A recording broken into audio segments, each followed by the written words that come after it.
Hey, y'all. Can I talk to you real quick? Out of the whole neighborhood, Good. she got the worst. Yeah, tell me, I mean, what is that, a trailer right there? Oh yeah, that's a trailer. It flipped over. It's just. Yeah, our neighbor down there, she got the worst of 2 trees at her house. 3 trees. That trailer being over, what does that tell you about the power of the storm? Yeah, it was very strong. It was. I mean, I got a lot of footage of the storm on my phone.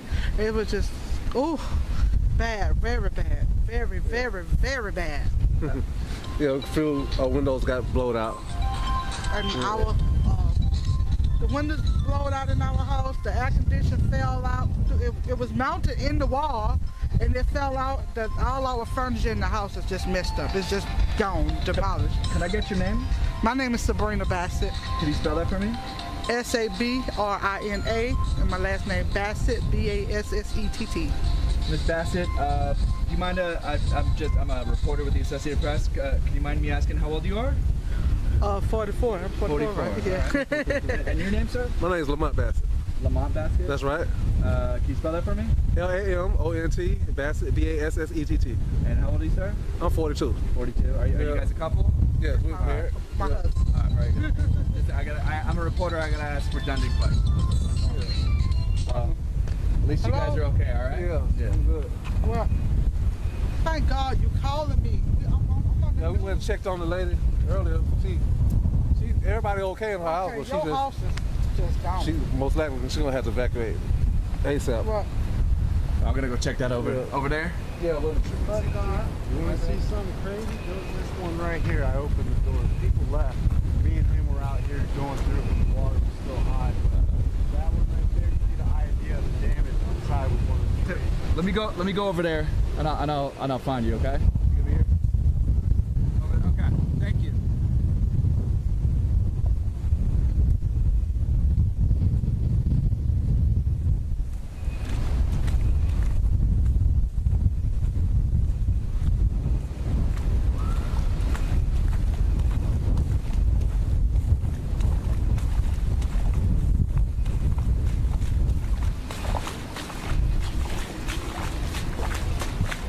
Trailer got turned sideways.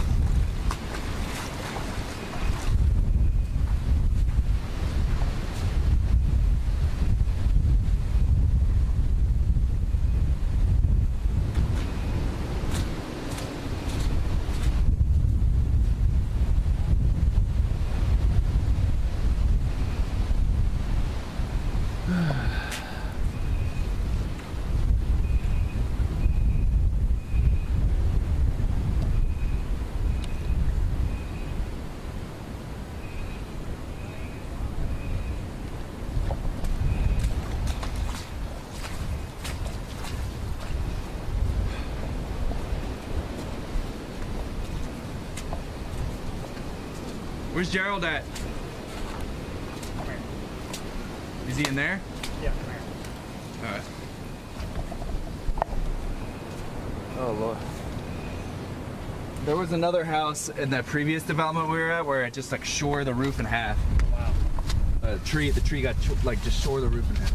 Right here, 4 roommates. They were here. Now, in my 4, 3, she's missing her 1-year-old Siamese, and she's very teary. So, yeah, she's in there with her. All right. Okay. I'll be wary of that. Well, oh my goodness. This is terrible.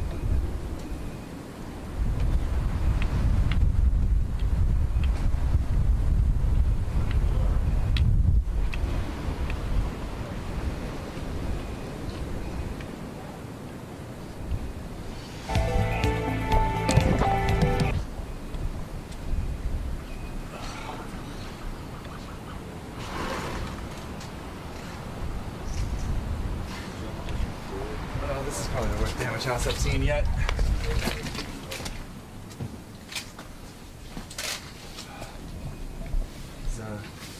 They're in here. They How y'all doing?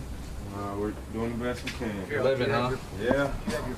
My name's John. I work with these two. I work with these two guys here. I'm a TV. Yeah, I saw you up there recording, taking pictures. Yeah. I'm gonna go and I'm gonna find. Y'all were here when all the trees came through. Yeah. It was. Can you talk to me real quick about that? Well, sure. All right. I'll get you right here.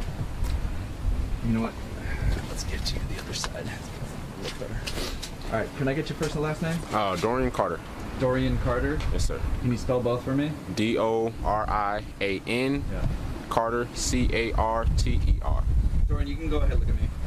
Dorian, this house is obviously, I mean, it was wrecked by all these it trees. really was. Tell me what happened.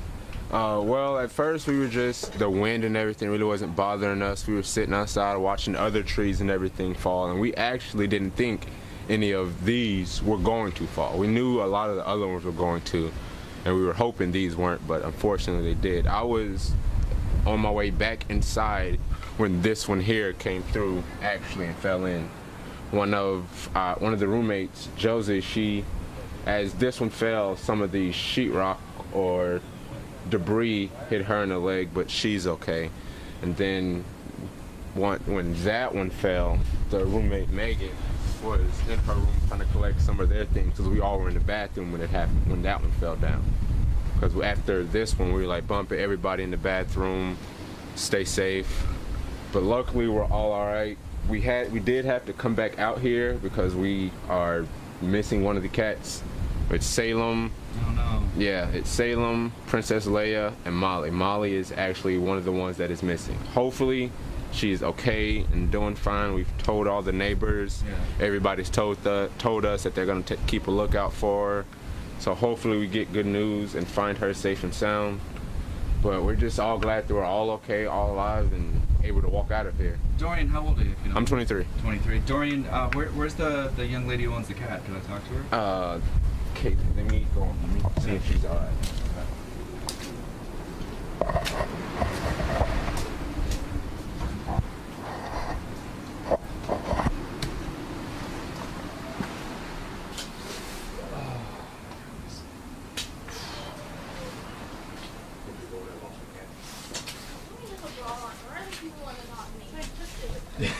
They're not worried about you not having a bra on. They don't know that. I'm worried about your face.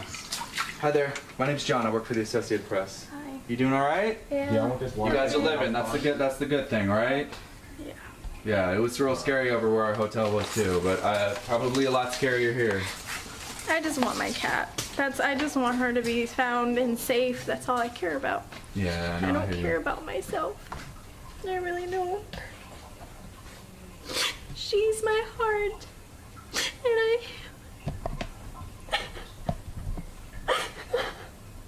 It's all right. It's okay. I'm here. Come here. Come here. I got dogs too. I know how close you can be. It's all right. I bet you she's a survivor. All right. You know how animals are. They use their instincts. Okay. We're here and we're talking about it. That's the most important thing, huh? Because that wind was absolutely terrifying. it started by knocking trees down and then our trees. Where were you when it all happened? My roommate Josie was standing in the living room when that one fell, and she managed to make it into the kitchen. That's the wind. Yeah. I was standing here. She was standing over here, and my main focus was trying to get my cats into this room. And I got 2 of them in there, but I still can't find the other one. And then we're all back here, and then that tree falls in here.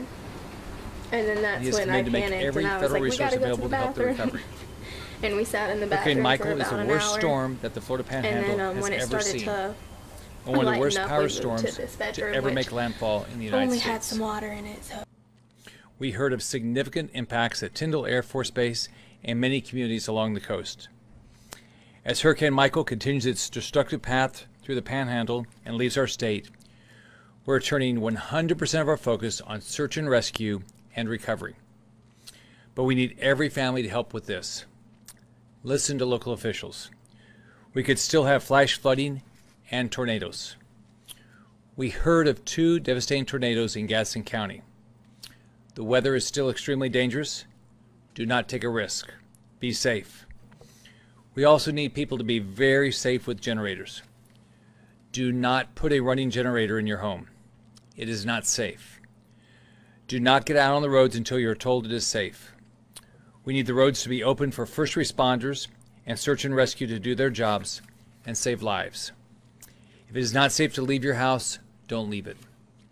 If you and your family made it through this storm safely, the worst thing you can do now is to act foolishly and put yourself and your family in danger, or keep law enforcement and rescue workers from saving lives.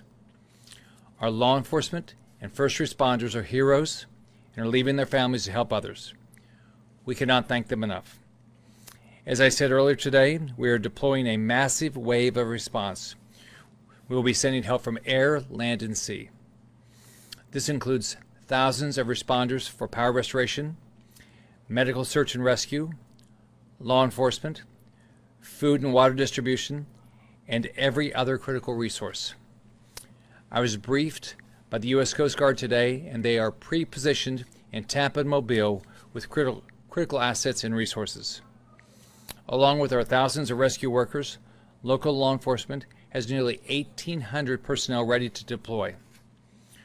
Right now, utilities are reporting more than 192,000 homes and businesses without power. We'll have updated numbers out to you throughout the night. So let's all stay safe, stay alert to weather updates, and watch this storm closely through the night. The entire nation and world have watched as this monstrous storm has devastated our Gulf Coast and Panhandle. The love and support we've received from so many has been overwhelming, and we are greatly appreciative of all the resources and prayers that have been offered. On behalf of the Gulf Coast and the great state of Florida, I want to thank the nation for your prayers. Following the storm, we must all come together and work together.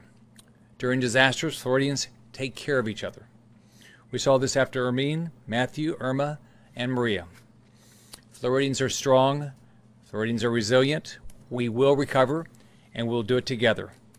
Florida is unbreakable, and we'll get through this together. Hurricane Michael cannot break Florida. Visit floridadisaster.org for information on shelters and emergency assistance. You can visit fl511.com for current road conditions. Families can also call the State Emergency Information Line for assistance. Follow at FLCERT or FLGovScout on Twitter for live updates. El huracán Michael es una tormenta muy peligrosa. Escuche a los oficiales locales y mantenga a su familia a salvo. Tan pronto pase la tormenta, tendremos un esfuerzo masivo de respuesta para enviar ayuda tan pronto sea posible. I'm glad to answer any questions. Governor, have you heard any reports of any fatalities at this point? We don't know. We don't have any confirmed reports of fatalities right now. And what's the earliest that search and rescue teams will be heading out into the field? We're sending them out now. Search and rescue started out already. And we'll have, I think we talked about earlier, we've got search and rescue that will be coming primarily from the north down towards the coast. And then we've got the Coast Guard coming from the Tampa area. I think they're in Clearwater, and from Alabama, and they will be doing our coast. And so, is there a specific area that they're concentrating on right away or first off? We've got teams. We broke it up into regions, and we have teams going down, and I think it's about 8 regions.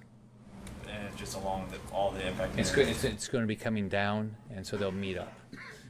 So we're clearly getting information where there's problems. Bay County's got problems, significant problems, and so we're dealing with them as quickly as we can. But we've already sent teams already starting. There were concerns about local readiness based upon what you've seen. Were counties, do you think, prepared for this storm?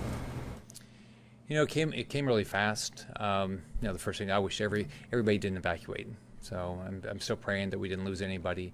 That was disappointing to me that everybody didn't evacuate. I think in every storm you have to assess after you get finished. I think everybody should do it locally, federal and state. You say, what could we do better? So we'll see over time. you know, if people were ready. But we, I mean, this was a big storm. You've seen a lot of the videos that are out there. This was a big storm, and we've got significant damage in some places. So we'll find out over time. We'll take one more question. Governor, there are several prison and detention facilities in this area. Some of them had made arrangements beforehand. Not all of them did, though. Have you heard from those facilities in DOC? What's their status now that this is starting to clear out? Sure, we've heard some different corrections and prison facilities, and we're following up and trying to make sure everybody's safe. Well, those facilities are still intact, and there's been no issue at those. I can give you. We have some damage at some facilities. What I've been told so far has been some roof damage, and so we're sending teams to make sure everybody's safe. But as far as the inmates are concerned, they're secure. I've not heard anything that they're not. So no, I have heard that there's some damage in some roofs, and so, but there, I mean, there's, as you can expect, there's a lot of, you know, if you look at the path, there's a lot of roof damage in that path. So the big thing right now is we're getting feedback where we have problems. We are sending search and rescue teams right away. So people they're very aggressive right now. These teams are getting out there to assess the damage and to provide any resources anybody needs. All right, thanks, guys. Thanks, everybody.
You take care, all right, sir?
Carolinas that did take on water. So we're still trying to gather that information, and we'll have it to you, pass it along to you when we get it. Back to you guys. That is the scene in Apalachicola. The reporter Terrell Forney of ABC affiliate WPLG. Florida beginning to clean up after this storm. The advice, as you heard from the Florida governor there, to those unknown number of people who were unable or unwilling to leave their homes and evacuate as advised. Stay in your homes, he said. Help is on the way by air, by land, and by sea. Meanwhile, this storm continues to creep slowly up the southeast United States. Alabama, Georgia up next. The Carolinas ahead the day after that. This is just Act 1 of this storm, clearly. A lot more news, a lot more damage still to come. You are watching ABC News Live and our continuing coverage of Hurricane Michael. I'm David Wright in New York. We're going to turn it now back to our affiliate in Tallahassee, WTXL. Situational. Most, if not all of us, will clear out in terms of the rain. Notice those arrows, though. You still see those bright colors of reds and purples. That indicates that we can still get some gusts at times, 40 to 50, maybe 60 miles per hour, coming in from the west and southwest. That may still be an issue for some of us, but as the sun continues to show in peaks of clouds and the circulation of Michael gets further and further away, we will eventually clear on out. We've still got a few more hours from now to deal with it.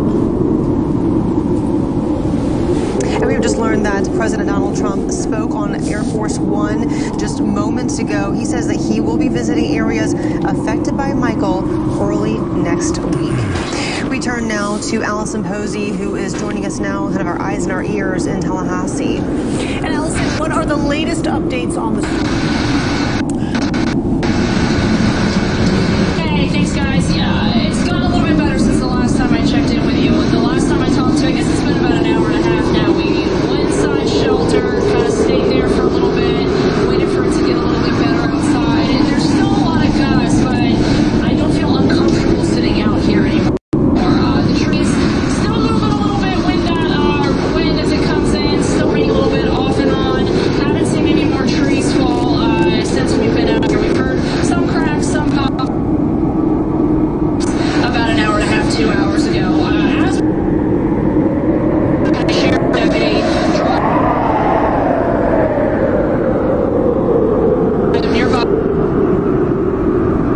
Thank you, Allison. We'll get back to Allison. We have a better connection there. We have some video, actually, it's Twitter video coming up, and some of it is from, I believe, Panama Beach, where there was some sort of explosion that happened. We are not sure what that explosion was, or, you know, obviously something caused it having to do with Hurricane Michael. I'm assuming some sort of flooding or... The video, there it is again. Yeah, I'm not... So, yes, there was an explosion there on Panama Beach, and we will get some more information, I'm sure, very soon. But as you can see, the water is just, I mean, the storm surge is very, very strong, very high. There. And some people fled from Hurricane Michael in RVs. Check out the story. When Bill Halsell bought this little trailer, it was for he and his wife to visit their daughter away at college. And we used it a couple of times, but all of a sudden it became our lifeboat. Tuesday, he and his wife evacuated from Panama City Beach, Florida, where they own a bed and breakfast. We've been there a long time. The house was built in 47, so we've been there for a long time, and it's 14 feet. They're already expecting a storm surge in excess of 14 feet. So we're not too optimistic about everything. His, one of nearly 20 RVs from Florida that have found temporary home at the Finley Center's RV park in Hoover. Eric Graddix was coming from a different direction. He and his wife were from Memphis, headed to Daytona Beach to leave their motorhome for the winter. But we'd have to, of course, go right across Florida, which means we would have to drive right through it, so we didn't want it. They considered stopping in Georgia, but feared they might get rained out there, so they kept going. We found a spot here, and it's a beautiful place here in Birmingham. Seems like a nice city, so we thought we'd stay here for a couple more nights, and that way when we drive down, it'll hopefully be all gone. They won't have any devastation to return to, but it could be a much different story for the Halsells. You can run water across something so many times before it takes everything off, so we'll get a nice clean slab to start all over again when we get back.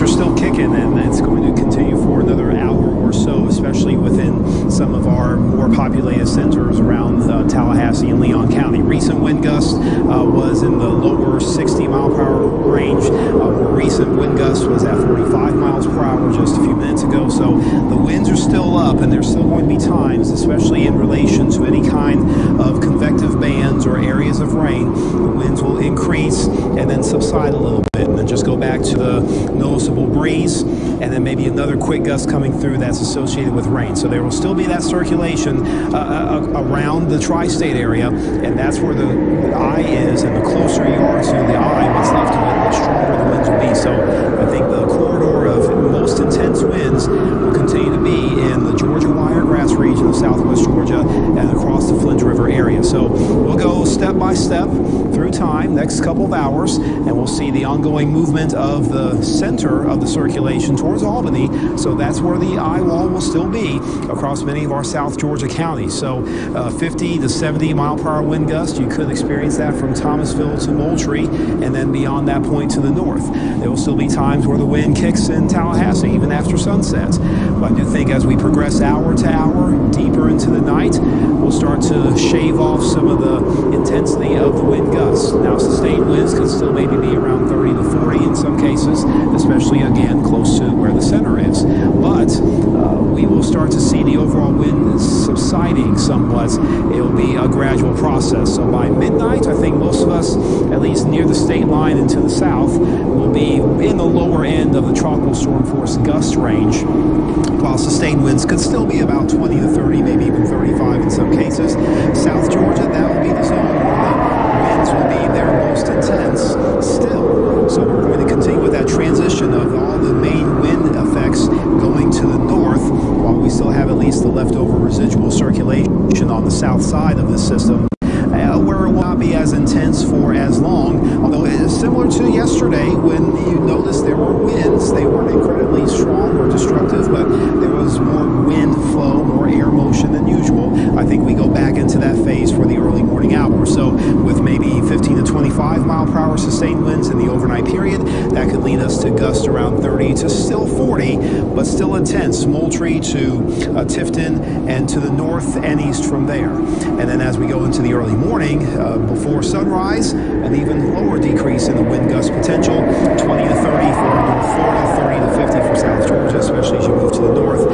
And as we go towards sunrise, I do think all of us will start to get back below that tropical storm force potential, and we can finally say good riddance to the excess wind action that the storm has provided for our area. So it will still be some time before we get into a clearer trend, but it seems like post-sunrise tomorrow, that's when we'll start to see the clouds breaking. Forecast and focus depicts at least the approximate location of the eye, maybe a bit expansive in comparison to what's really out there, but just to give you a general sense of its overall movement, it's expected to keep moving northeast. So there will still be some times of those heavier rain areas, and that accompanies some of those stronger winds. But most of us, especially here in our North Florida area, will get in on west and southwest winds. So that could still be a problem for some coastal zones in Taylor and Dixie County. You'll still have an onshore flow, and that can maybe keep the water levels on the rise, maybe about 3 to 8 feet above ground as we enter the overnight period. The winds will be generally weaker than they were with the approach of Michael, so we may not have so much of an enhancement.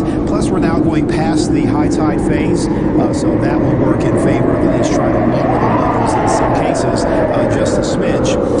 But overall, we will see a decrease in the effects on our regional weather from Michael, and then we'll finally get that same front that caused that northeastern turn to finally drag in some dry air for us. So I'm looking forward to looking ahead because we don't necessarily have another tropical system on the way. We actually have some clearer and drier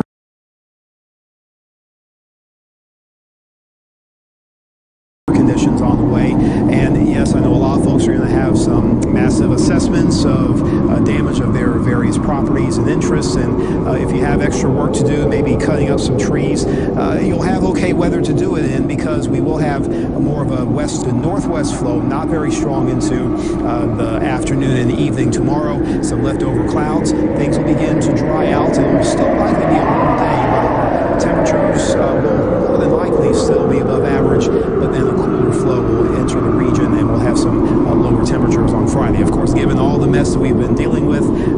been able to crunch the forecast numbers quite yet, but just going off the past forecast, some of us could have some 50s for Saturday morning. So reasonable weather will be in store for us to conclude the week. But in the meantime, we still have the rough stuff, and that does include the risk for tornadoes. Tornado watch continues for most counties until 2, and then of course the flooding risk continues through the late night hours, especially where the eye is and the heaviest rain is, so that could cause more accumulation and perhaps some issues of flash flooding.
Some sections of southwest Georgia, so Miller, Baker, perhaps Mitchell County, and into Dougherty County. That will likely be the zone of the highest wind flow. Now, the form of this is definitely starting to take a little bit of a ragged look, at least in a modest sense, right around the eye, just because of its movement over land. So you had almost a perfect symmetrical shape as it made landfall as a major high-end Category 4 hurricane, and now the convection, the cloud heights are beginning to fall, so the system is in somewhat of a collapsing phase, and that will promote further weakening as it moves over land. But again, it's only been, what, about 5-6 hours since it made landfall, and at a very major level of strength. It'll take more time to gradually bring this system down to a much more weaker level. So it does mean that for the rest of the evening, especially in our southwest Georgia counties, there will still be a rough time to deal with those gusts of wind that come in from the south and eventually southwest. So peak winds, according to the NHC latest advisory at the top of the hour, peak winds still 115 miles per hour. That's not a guarantee that anywhere around the eye will get that sort of wind force, but it is possible if things come together just the right way. But we have seen a downward trend in the wind tendencies and the wind measurements. Some recent, over the last hour and a half, wind gusts around Donaldsonville near the 80-mile-per-hour range, and then around Seminole State Park. So those have likely decreased, but there's still that strong wind gust potential going into the interior of South Georgia, while elsewhere there's still going to be some sustained tropical storm force winds in the central Big Bend region. Tallahassee, latest check of the wind gusts, or rather the sustained wind, was meeting tropical storm threshold and near that in Thomasville. Now, of course, this isn't going to carry continuously, but there's still at least the pattern of steadier winds that will still be considerably strong. And perhaps if there have been some occasions where the winds did have impacts on trees or structures, it may not take many more gusts like what we had earlier to continue that trend of pockets of destruction, if you will. I don't want to use that term very loosely, but nonetheless, I've seen numerous occasions where the trees have fallen, sometimes near houses, sometimes on a garage, and sometimes even more substantial damage. So that could certainly continue for another couple of hours if we get these sorts of gusts to kick in. I haven't seen what the latest observations. There's a source that releases observations every 5 minutes from Tallahassee International. The last time I checked, it was about 45 miles per hour in the gusts. So it will kind of fluctuate, go up and down, just depending on where we have these rain bands. And sometimes those gustier winds are connected to where these little batches of rain roll and rotate around the center. So there is another one that's basically right along and lining the Ocklawahamie River. So Gadsden County, I still think there could be some times where some wind gusts could certainly be in your area. Now, of course, it will really depend on location and movement of these bands. So they are still in place, especially especially in our western sections of the Big Bend. But of course, it is a trend that will be featuring less wind intensity. But anytime you have some of these bands wrapping around and then lifting through, that's when you can get another little quick burst. So maybe one coming into the Leon County area in the next few minutes, and these are moving pretty rapidly. So this may promote some gustier trends. We can see maybe a higher wind gust measurement at the airport, and then perhaps if there's another one that kind of moves around and rips its way into the region, that could provide maybe another one. So even though this little pinwheel effect is still around, there's still going to be those occasions until we can get this to become more distant from the region. That will still be a concern. And that's probably going to linger for another couple of hours from time to time. Intermittent, the gust of wind can still be impacted. Let's shift our focus into the Swanee Valley because, again, there has not been most concern for extreme conditions there, but there will still be some times where these broken lines of convection and rain activity could maybe cause a bit of convergence in a small area, and that can maybe promote a bit of a twisting motion, but it just doesn't seem like we have the right setup, the right wind flow and direction to really promote that, at least to a big extent at this time.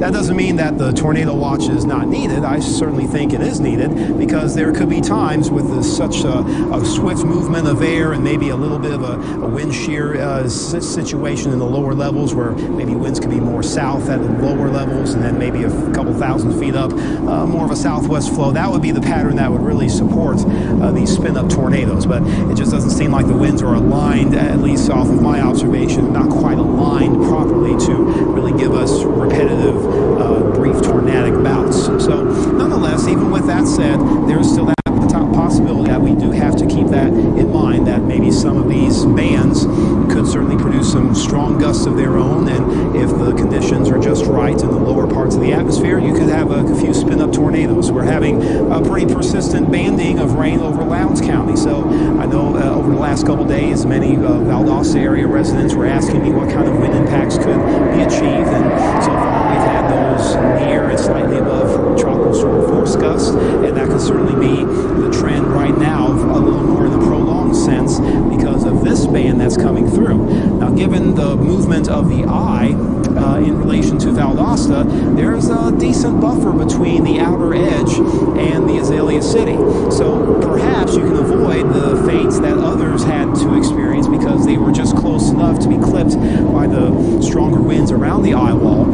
Thomasville, you might be one of those areas that gets clipped by some of these stronger winds. So I have seen some of those observations with gusts upwards in the 40, 50 mile per hour range, and they could certainly be enhanced and continuing to some extent over the next couple of hours. There's what's left of the eye, even in the radar imagery, is beginning to fill in a little bit more, so not so clearly defined, but certainly with the counterclockwise circulation of all the moisture and rain, that's definitely a good indication of where the center is, and that will be tracking basically to the northeast. It seems like the eye could miss Albany, but the eye wall right now approaching the Branchville and Camilla areas and around Newton with some of those stronger wind gusts. Albany is next in line for that, but farther to the east, it may come a little bit later for Moultrie and Tifton. Some gustier winds likely occurring now. The edge of that band just beginning to move into western Colquitt County, so your weather may further deteriorate coming up in the next hour or two. And we want to make sure that you have our app in case you need any coverage. Download our First Alert Weather app for more updates on the storm. It's available for free on Android and iOS devices. A local Tallahassee gas station is being accused of price gouging. A local man went into the gas station on Spring Hill Road to buy water, only to find that they were being sold for $8. Listen to his confrontation with the owner. Dollar General or Walmart is like $4, $3, $4. So but you charge it $8 because of the hurricane. Yeah. So this is why you charge it $8 because of the hurricane. You know water, yeah, but do you? There's no water. So since they ain't got no water, you gonna charge $8? Yeah, everybody's out me. Everybody's out. That's price gouging, and you can't charge poor people $8 for a bottle of water. How much this cost $8? Right now, you go to Dollar General, they had it, it'll still be the same price. Walmart, it will still be the same. $2, $3 for a 24 pack of unbranded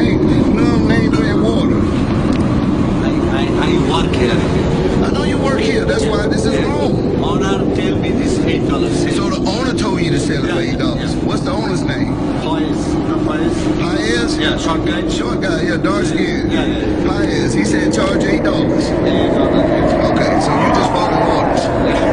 Okay, so all right, well, thank you. Well, Hurricane Michael continues to barrel down the Big Bend area. As for the city of Tallahassee, falling trees continue to be a problem for road blockage and power lines. Ryan Nobles reports. We've seen these powerful wind bands that were on the coast making their way in here to Tallahassee, but the worst is still yet to come. And what the officials here are very concerned about are these trees that line all throughout Tallahassee.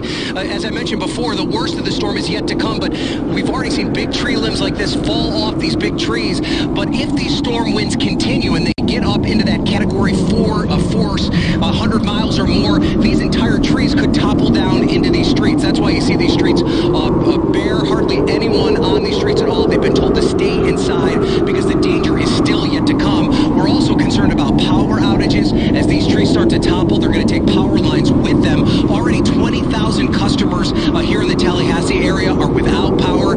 This is also a spot where many of the people that were on the coast came to seek refuge. So the population here in Tallahassee has swelled. This is really the first major population center where Hurricane Michael is about to hit. Well, the worst is still yet to come. We've had moments of calm here over the past hour or so. That's expected to change within the next 2 hours. Things here are only going to get worse. That was Ryan Nobles reporting, and as he was seeing there, the trees are down. I've learned that a tree's down in my house. Several people have been, putting pictures on Facebook and Twitter and on social media showing trees all around. And that's one of the beautiful things about our area is we do have so many wonderful trees and different types of trees in the canopy roads and things like that, but it can also be a danger. Certainly. And as Allison was showing us as well, that there was, all of these trees falling, one hit a house. So again, continuously reiterating, stay inside. The danger is not over yet, even though it has passed over us. Yes, and latest report from the city of Tallahassee, about 63,000 people without power at this time. Let's go to First Alert meteorologist Alex Cordero for the very latest on the storm. Alex.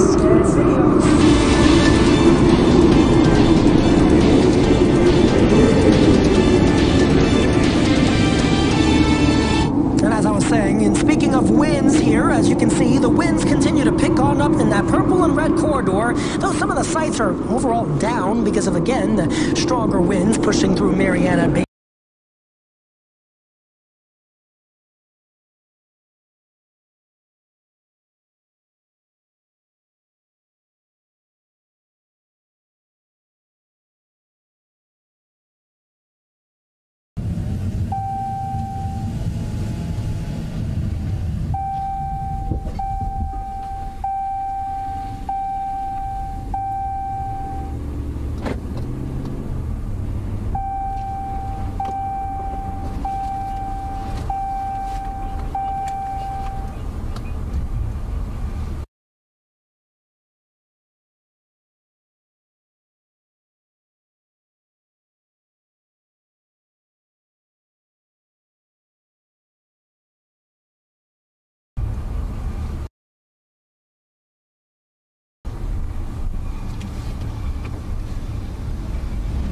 Called Jay Reeves.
Called Gerald Herbert.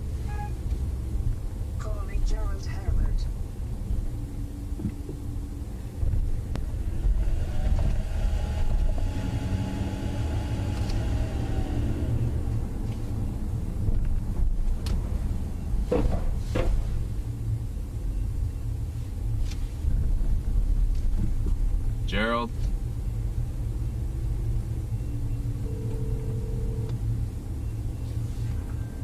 Hi, you've reached Gerald Herbert. Please leave a message. This guy really going for a run? Wow.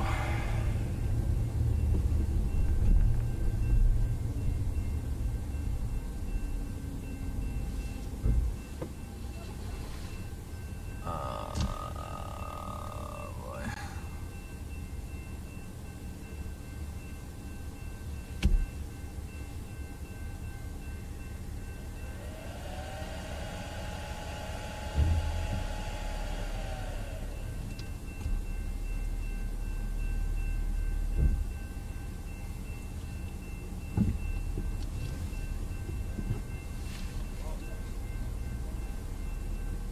Call Jay Reeves.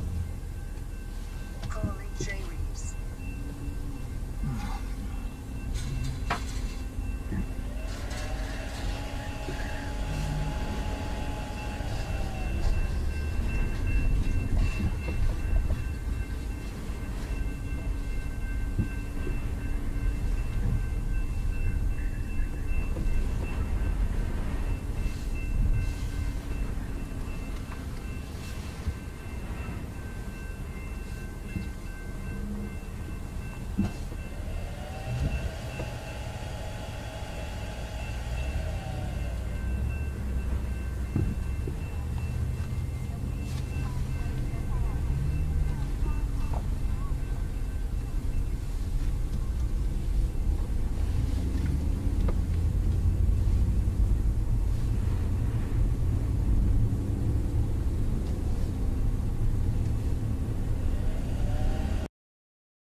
Whoa.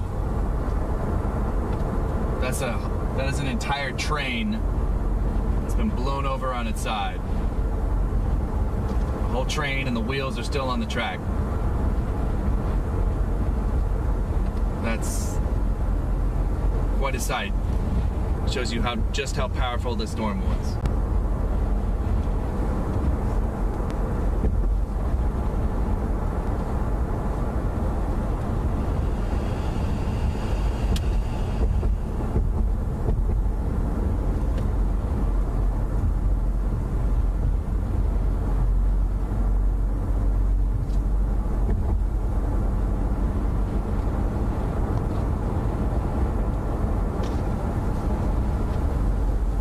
Absolutely, that is terrifying.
Heading back to hotel, I lost you.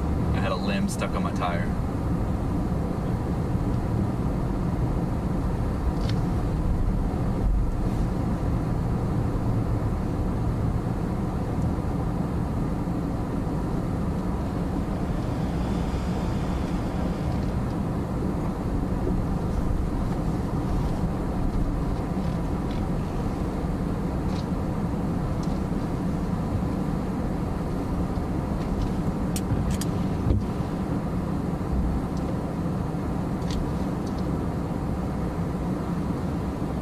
Dude, what are you doing? Lord, buddy.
What we know at this particular time is that we have a lot of down power lines,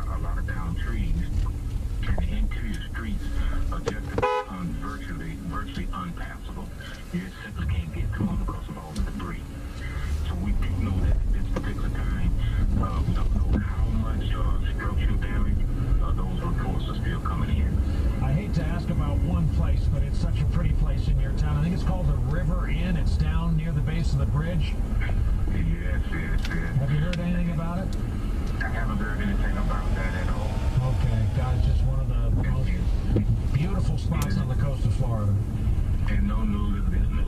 Yeah, I guess that's right. Well, we're thinking about everybody there. We join you in praying that there's no loss of life. There's been enough damage to property apparently, and all those vessels that come and go every day from that port, hopefully they were out of harm's way and either out at sea or in the intercoastal waterway. Mayor Van Johnson, Apalachicola, will be checking in with you when you know.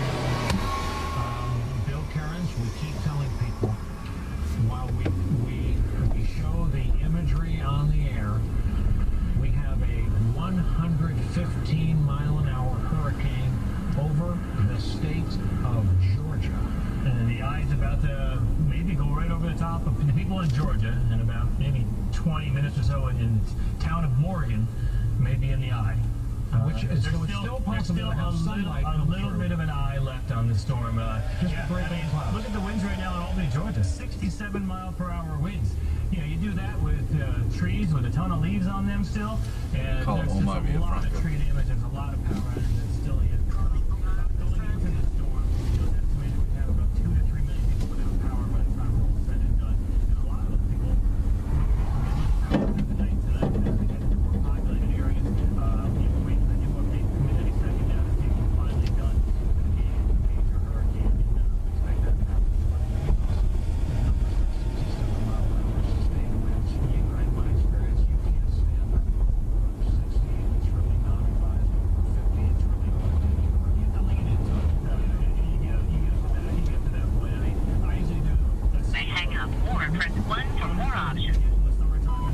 Omar, John Moan here, just checking in to see y'all if you guys are all right. It was pretty scary here in Panama City. I know you were in Port St. Joe, so just let me know how you and your crew are doing. Take care, bye.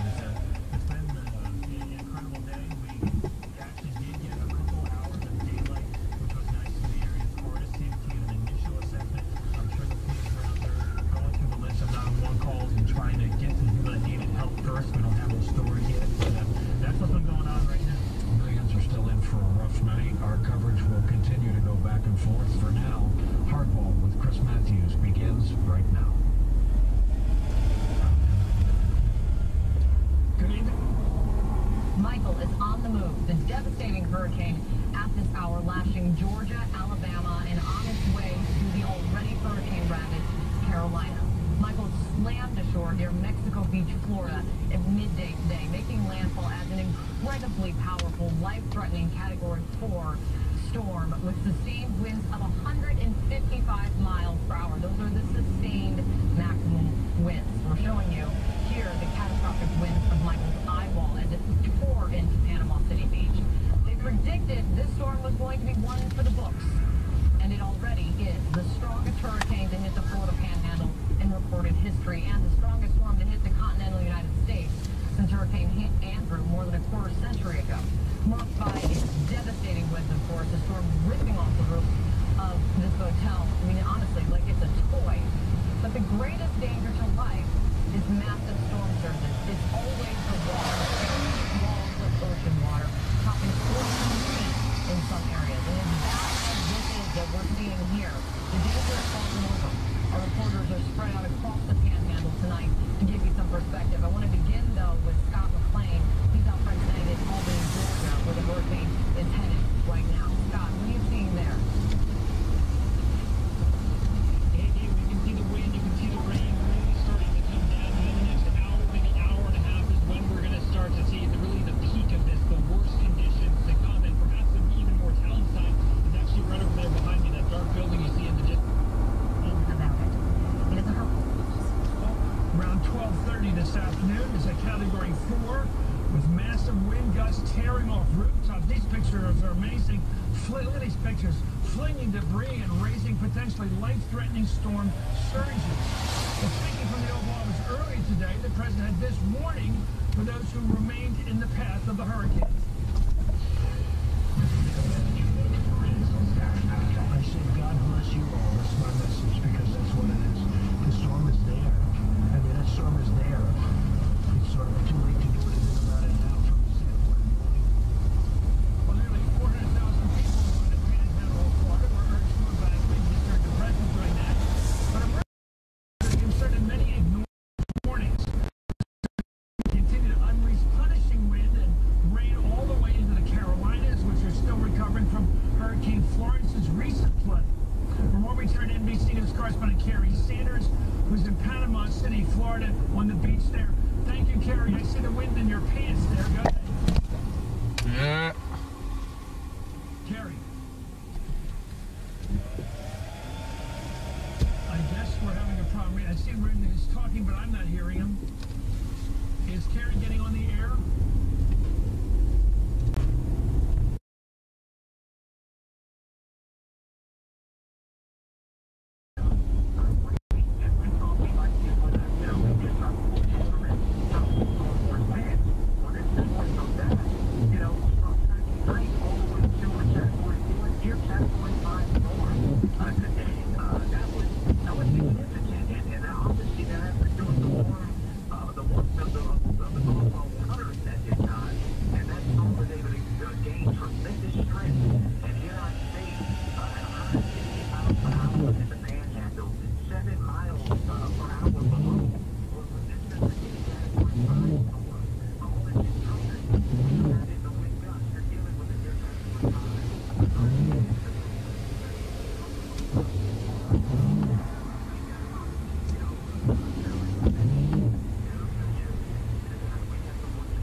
People are fighting for their lives. They shouldn't be hearing trash talk from politicians. Anyway, thank you very much, Mayor Andrew Gilbert of Tallahassee. From where we're turned right now to NBC's nightly anchor, Lester Holt, who's in Panama City. Lester, thank you for joining us tonight.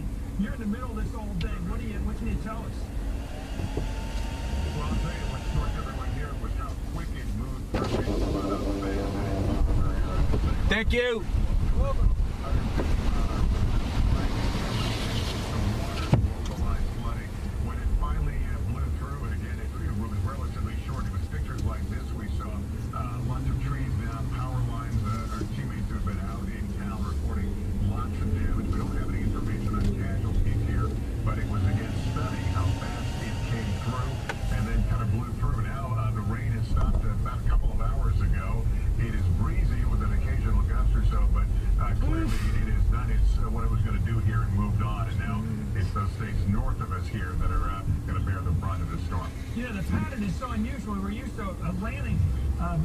Landfalls. And now here's one hitting us across the overheated Gulf of Mexico, sweeping up in sort of a northeast direction. It's something else. I'm not sure we're used to this one. It's supposed to be the worst, less than the worst, highest caliber category storm to ever hit the Panhandle.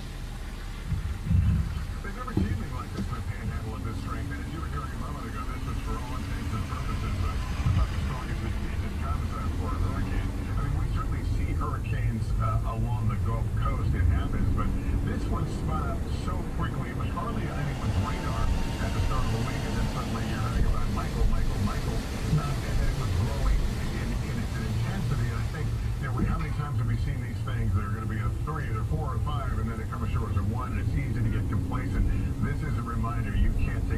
Brandon, you have to assume the worst. This was the real deal that came through here today. I remember, Lester, when I had the honor of sharing that trailer with you back in the Innocent always pay for the crimes of the guilty. I remember that? You had the longer bed, I remember. Anyway, thank you so much, Lester Holt of NBC Nightly. For more now, we turn to NBC News correspondent Karen Sanders in Panama City Beach. There you are underwater. I think we have you now, Karen. Yes, and we're looking at the end of a very ugly, long, brutal day. And as I take our camera a little bit out here towards the setting sun, it's just ironic to see how beautiful the sun is setting on a day that has been so ugly. And off in the distance there, you can see the pier, which is still standing after this Category 4 came in. Now, what's interesting is the Category 4 storm that did so much damage, winds at 155 miles an hour, and I felt them today. They really beat up on me. The actual hardest hit areas are not right here on Panama City Beach, which is interesting. But let me see what I see flying over, actually. We've got a Coast Guard helicopter right now flying overhead, and I think what they're probably doing is surveying the coast here before it gets dark, heading off in the direction of Mexico Beach, which of course we know is the hardest hit area. About 13 miles in that direction, which is east, is where the eye wall passed over. And so on this side of the storm, we didn't have as much storm surge, but we certainly had the wind.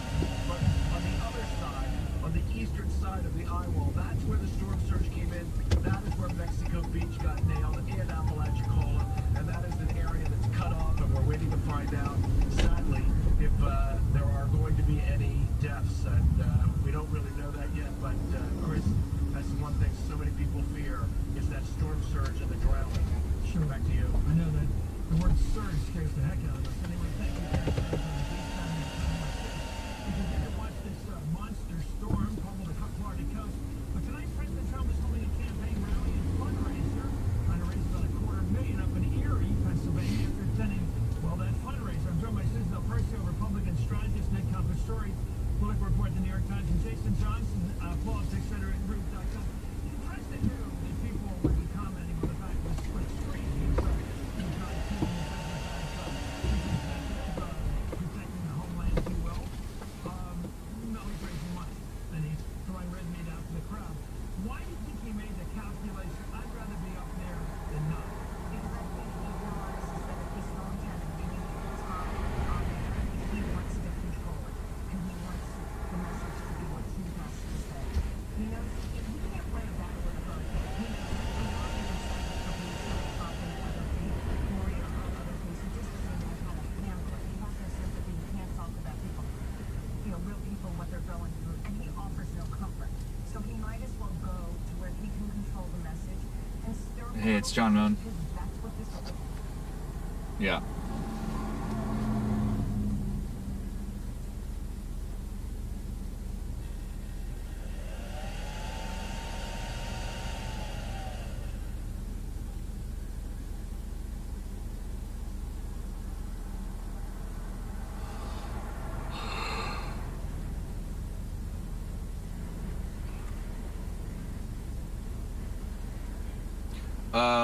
Can I power down, man? It's getting dark, and yeah.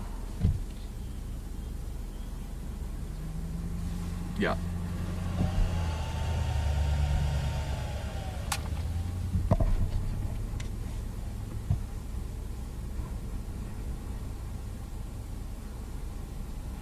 Yep.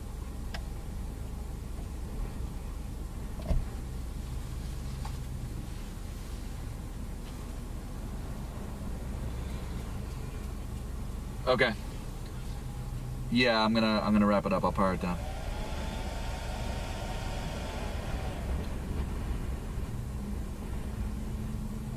Yeah, I mean, I gotta obviously survey all the damage done to the car and the gear, but I mean, I'll probably, yeah, I mean, it's 6:13. I'll be done by 7:30. Okay. All right. Bye.